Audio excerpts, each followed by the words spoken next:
નમસ્કાર, આઝાદ મીડિયા લાઈવમાં આપનું સ્વાગત છે।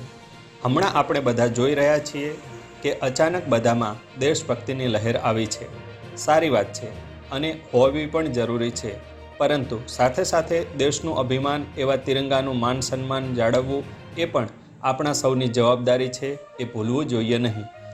સામાજિક કાર્યકર સંતોષસિંહ રાઠોડ દ્વારા ગુજરાતના લાગતા વળગતા તમામ ક્ષેત્રના અધિકારીઓ અને સીએમઓ ઓફિસ તથા ગુજરાત હાઈકોર્ટનું પણ ધ્યાન દોરેલ હોવા છતાં આજ દિન સુધી કોઈ જ યોગ્ય પગલાં કે કાર્યવાહી કરવામાં આવેલ નથી।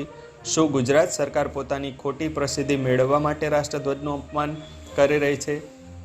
તે કેટલું યોગ્ય? વારે વારે રાષ્ટ્રધ્વજનું અપમાન થઈ રહ્યું છે, એમના માટે જવાબદાર કોણ? આ બાબતે કોણ પગલાં લેશે? મિત્રો, આ એ સૈનિકો હતા, આ એ જવાનો હતા, એ સ્વાતંત્ર્ય વીરો હતા કે જેમણે પોતાના જીવની પણ પરવા કર્યા વગર રાષ્ટ્રીય ધ્વજનું સન્માન કર્યું, તેના ગૌરવવંતા ઇતિહાસને જાળવી રાખવા માટે પોતાના જીવની આહુતિ આપી। પરંતુ આજે આપણે જ્યારે જોઈએ છીએ કે સ્વતંત્રતાનો અમૃત મહોત્સવ મનાઈ રહી છે, ઘર ઘર તિરંગા લહેરાવો, તેમાં 10 જગ્યા પર આ તિરંગાનું અપમાન થયેલું છે। આ એ તિરંગો છે કે જેની નિશ્રામાં શહીદો પોતે પોતાના જીવ ગુમાવ્યા, પરંતુ સરકારના જે આઈએએસ ઓફિસરો છે કે મંત્રીઓ છે તેમને તિરંગા ધ્વજની આન બાન કઈ રીતે સાચવવી તે ખબર નથી। મિત્રો, જ્યારે ભારત દેશ આઝાદ પણ નહોતો થયો, 1942માં જ્યારે ગાંધીજીએ હિન્દ છોડો આંદોલનની શરૂઆત કરી હતી, ત્યારે વિનોદ કિનારીવાલા નામના વિદ્યાર્થીએ 10મી ઓગસ્ટના રોજ ગુજરાત કોલેજ ખાતે આ તિરંગો માત્ર ઉપરથી નીચે પડી રહ્યો હતો અને પોતાનો જીવની પણ પરવા કર્યા વગર તેમણે તિરંગાને હવામાં ઝીલી લીધો હતો। આમાં તેમને ગોળી પણ વાગી હતી અને તેઓ શહીદ થયા હતા।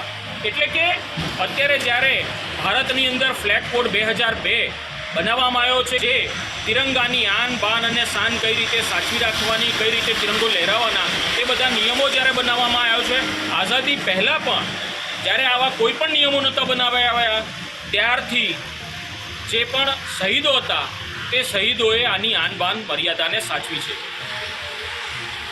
જ્યારે સરકારની વેબસાઇટ ઉપર આ ગીત જ્યારે મૂકવામાં આવ્યું છે, ઘર ઘર તિરંગા લહેરાવો, અને આ તિરંગામાં થયેલા રાષ્ટ્રીય અપમાનના વિશે અમે જ્યારે 5મી તારીખથી સીએમઓ, ગુજરાત રમતગમત અને સાંસ્કૃતિક મંત્રાલય, ગૃહ રાજ્યમંત્રી, સાથે સાથે ગુજરાત રાજ્યના મુખ્ય સચિવ, પછી આના બાદ રાજ્યપાલ, ગુજરાત હાઈકોર્ટ, આ તમામનું ધ્યાન દોરવા પ્રયત્ન કર્યો છે, પરંતુ 7 દિવસ વીતી ગયા છતાં પણ કોઈ પણ મંત્રીને કે કોઈ પણ અધિકારીને જે તિરંગાનું અપમાન થઈ રહ્યું છે તે અપમાન રોકવા માટે તેમણે કોઈ જ પગલાં લીધા નથી। આજે આપણે જ્યારે આઝાદી કા અમૃત મહોત્સવ ઉજવી રહ્યા છીએ, ત્યારે આ આઝાદી અપાવનારા તમામ સ્વાતંત્ર્ય સંગ્રામના વીરોની યાદમાં જે આ જવાન જે બની છે તેને સખત નમન।